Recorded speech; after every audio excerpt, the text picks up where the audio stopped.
March 27th. So where we are now is to take public comments on non-agenda items. But first, we need a motion to extend the meeting because we are at 12:22 to 12:45. Moved by Cazares, second by Jones. Please vote using your devices to move the meeting to 12:40. Adjournment to 12:45. El Cajon, Escondido, please vote. Santee. Okay. All right, so we move the adjournment to 12:45, and if we could please have Michael call the first speaker for non-agenda public comments. Absolutely. If you're online, please raise your hand now. The first non-agenda public comment we have in person is Purita Javier, followed by Cesar Javier. This is non-agenda public comment.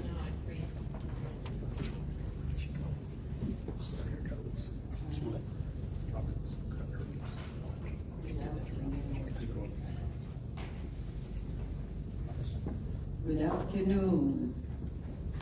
I am Rita A. Javier, senior with existing medical condition and a victim of the continuing ceramics kiln toxicity next door since 1997.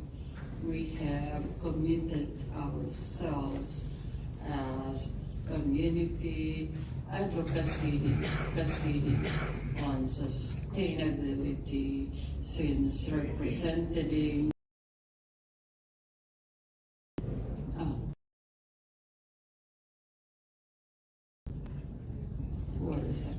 represented ability since repressing in residents in neighborhood dedicated residential zone where hazardous home business should not be located. The city of county and air pollution control district and even Sandag failed to abate and move the business facility to a safer site. We wish to amplify to you greater of solutions worth critical officials decision making. This advisory association unknown. Thank you. Your time has expired. Next is Cesar Javier, followed by allegedly Audra. Thank you, Senator. Public comment. Our prayers are little by little responded a divine intervention. You know, this community issue is just an opening move for us. Patriots, we are responding to the affection seated upon us as immigrants. We love this country, our only home. Councilor Lee, Councilor Lacaba, I am focusing this to our immediate 11 elected officials of the city of San Diego. You are failing us. Anyway, this gives us now the spirit and the will to amplify that elected officials ought to intelligently look at every citizen's, how do we call that, sphere of safety and health. I think that is the main goal of our elected official.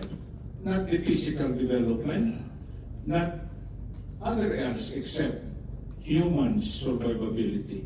Am I right? Of all ages, of all culture, of all economic status in life. That's very clear, Councilor Nakawa, in our Constitution. We are the only city that does not have a Department on Health and Human Services, collection of garbage. You are not tasked to ensure that health and the human services like cure, medication, nutrition for our city dwellers. Thank you. Your time has Not expired. Next is allegedly Thank you, Audra, Sandra. followed by Truth.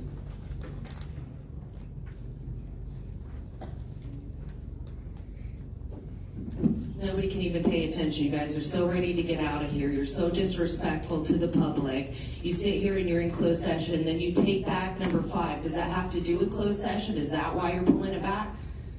You know, you guys don't want to report anything back, let the people know what is really going on. And it is gross negligence and malfeasance and willful malice when you guys refuse to acknowledge what is going on really in the climate, really with the weather. They're spraying extremely toxic heavy metals, barium, strontium, aluminum, carbon black, human DNA. The list goes on. And they're cloud seeding all over the place, creating storms that you guys want to call like a once-in-a-lifetime event. And so it is malicious. And put us all in danger because you guys want to focus on other things like getting us out of our cars and controlling our movements and having the homeless suffer on the streets. I'm wondering when you guys are actually going to do your job. If you sit here and you care about the climate, then you damn well better acknowledge that. Why are other states banning this type of geoengineering? But you guys refuse to acknowledge it. This is the place you should do that. That's what our money should be spent on, making sure that's not happening. And then you wonder why fires get out of control, because it's nanoparticulates, it's nanothermite that is being sprayed as well. And you can't act like you don't see it in the sky. Those are not clouds. Straight lines are not clouds. And that is not contrails. Those are chemtrails. And in January, Santa Ana was cloud seeding before the January storms, before, during, and after. People have lost things, and they're still trying to get it back. And instead, the city of San Diego wants to sue these people. That's what you guys should be focusing on. It is super egregious that you ignore it. Thank you. Your time has expired. Next is Truth, followed by Blair Beekman.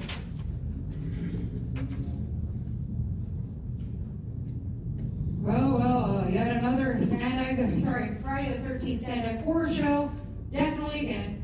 And I just love that you have public comment after you've exhausted the public. You want them now to speak to you. Thank you for that. And I'm just like starving, been waiting a while. I walked out there to do a vlog about the county's corruption, how they want no term limits and just want to be dictators forever because progressives. And then I realized, wow, it's really hot. I'm tired and dehydrated. Then I walked back to get a drink, and I came back, and I just waited and waited and waited. Thank you for that. I really appreciate that. What I'm saying is this should have been a special meeting, and it wasn't. That's more disrespect to the public. At the last ITALK meeting, Senate staffer David Cortez said staff has underestimated construction support costs for bike lanes. Apparently, it's a 45 to 50% support cost ratio for these stupid bike lanes. David also blamed host cities for delays, but how is a bike lane different than road repairs or transit upgrades in a host city? Is the delay and support cost ratio the same or less? Susan Huntington said most of our bike projects are well over $10 million each, and the majority of evaluations have not been met by states. So it is time to stop building empty, dangerous bike lanes until you guys can figure out how to properly budget and plan. Be like Encinitas, who's making Santa favor, having it here in this gigantic building. I mean, can't you imagine setting up a live stream meetings on YouTube? When our speaker is going to be shown in full screen, because not doing so is more disrespect. By the way, during closed session, speak up about something in your Thank you. life. Your time has expired. Next is Blair Beekman, followed by Paul the Bold Online.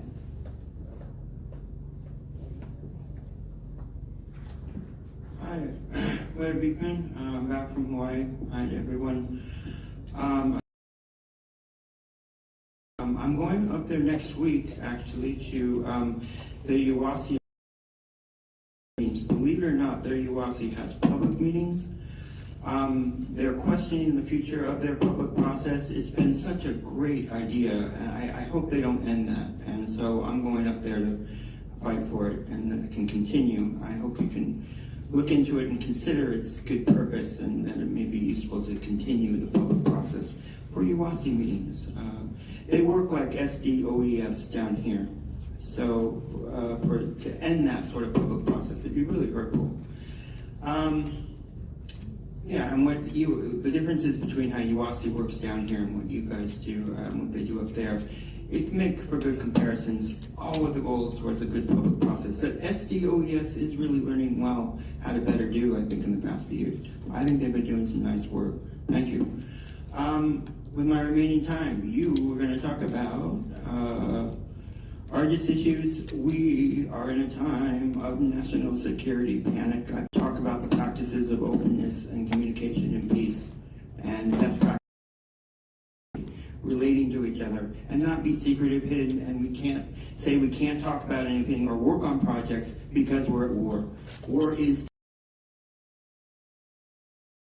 We're learning really good skills in the past few years, how to continue to work towards peace anyway.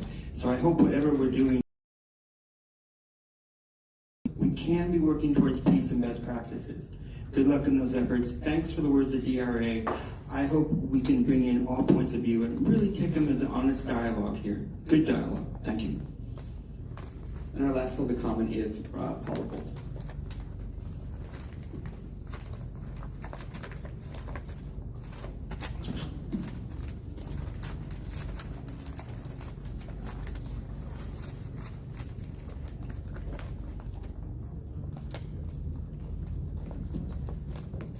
Go ahead, Paul. Yeah, thanks for unmuting me better late than never. Public speaking is enshrined in the Constitution, so I suggest you read the Constitution and the Brown Act. Now, over 4 years, Brady has treated 300% more kids with serious e-bike injuries. With regular bikes, it's sprains. With e-bikes, because of the increased weight and speed, it's broken bones and worse. Something has to be done countywide. Maybe signs, probably a... Then Antoinette mentioned the meeting with Waymo. She mentioned that the liability issues precluded automated vehicles from being in the Flex Fleet pilot. There's not only a liability issue, but a huge safety issue. Reported 310, a video showed one of its vehicles stop inside the stop arm of a railroad crossing in Texas after the crossing a Waymo vehicle stopping after the crossing gate. Waymo said it has implemented temporary mitigation measures with strict parameters while it investigates and an autonomous vehicle was filmed blocking an ambulance responding to the deadly mass shooting on West 6th Street in downtown Austin, Texas. An Austin police officer eventually was able to access the car and move it into the driveway of the parking garage. Autonomous vehicles blocking traffic, not following traffic rules, and other incidents, they keep happening. Thank you. Your time has expired. That concludes our non-agenda public comment, Chair. Thank you, Michael. Any non-agenda member comment? I see none. I'd like to remind everyone that our board retreat will take place next week on Thursday and the first half of Friday. I'm looking forward to the opportunity to hang out with you guys, have thoughtful discussion and collaboration.